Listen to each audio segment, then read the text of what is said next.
السلام علیکم و رحمت الله و برکاته. امیدوارم شیخ غزور او هم له درسونو ته راغلي او غواړم چې په خپله موضوع باندې نن خپل درس باندې وغږېږو چې کوم موضوع مو درلودله او غواړو چې زموږ نن درس غواړو چې د اجتماع یا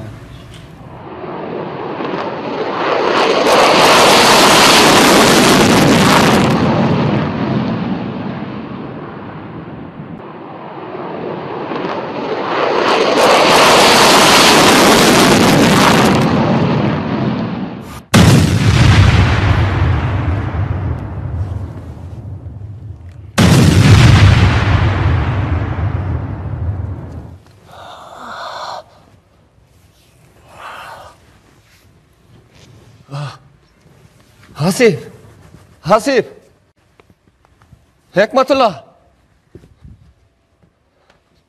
حالی یا الله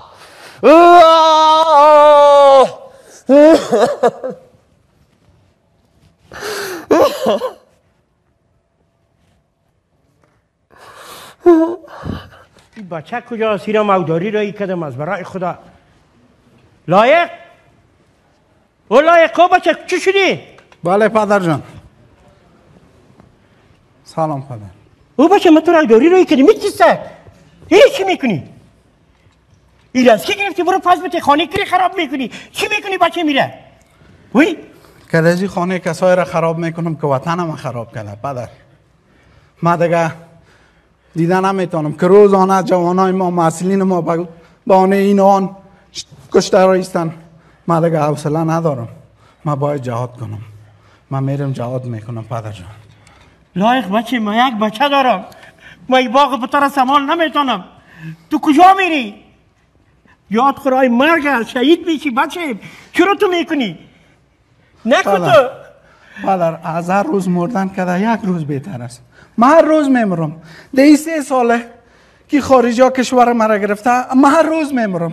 زمانی که میبینم پیش روی مکتب ها بمبارد میشه هیچ نمیبینن سرک است مکتب است مدرسه است بمبارد میکنن طفلای مظلوم ما شهید میشه من دیگه برداشت نمیتونم یا مرگ یا پیروزی دیگه من نمیتونم. واه پدر من که خدمت وطنم امروز نتونم خدمت تو را چطور خواد کردم.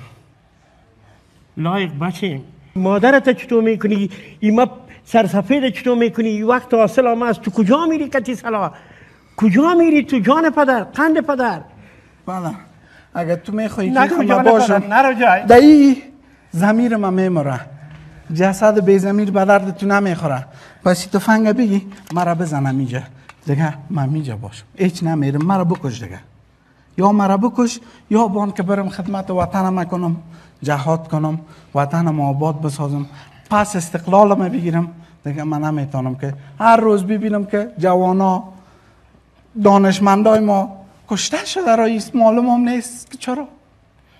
بچه تو یک تفنگ چی میکنی؟ جان پدر تو یک تفنگ یک گل بهار نمیشه تو چطور میتونی که یک تفنگ تو جهاد کنی فیروز شوی؟ تو نمیتونی. نکو بچه نکو پدر تا تنها نمون قنده پدر نکو پدر نکو تنها نیستم پدر مثل ما و هزاران جوان دیگه کفنا را در سر خود بسته کردن. من تنها نیستم همراه ما خداست خدای بزرگ است همراه ما. من نمیتونم من باید جهاد کنم پدر اگر جهاد نکنم میمرم. من دیگه نمیتونم ببینم هر روز ظلم زیاره دیگه نمیتونم بچه ببینم. من خب میفهمم که جهاد رای شهیدی است. ما زمیال میگم شهیدیت برای تبرید برو بچه خدا حافظ پدر ماره دعا کن پدر برو خدا کتم قطارایت خداوند پشتی پناهید برو جان پدر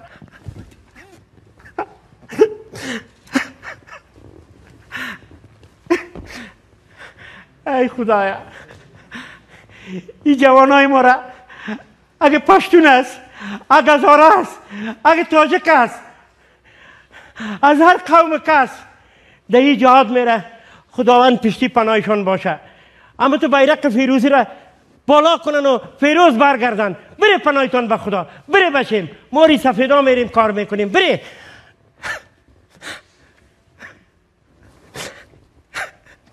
سلام علیکم. لالا څنګه جوړې خیرتي ته په خیره ښه جوړې شکر وروره مونږ تاسو چې ځو د کاپرانو په مخ کې هغوی 5-6 کسانه دي او مونږ تاسو چې یو که نه 2 کسه او مونږ سره الله ده غم مه خوره مونږ سره الله ده او زمونږ د مظلوم خلکو دعا ده را سره بالکل دغه کې مونږ ما تاسو کې جوړ نور څوک نشته انشاءالله بالکل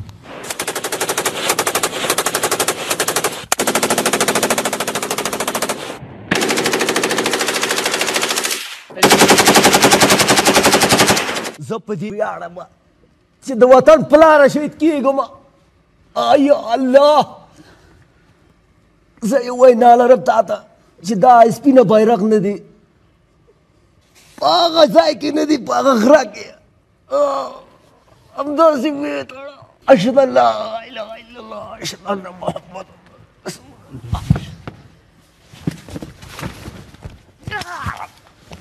الله.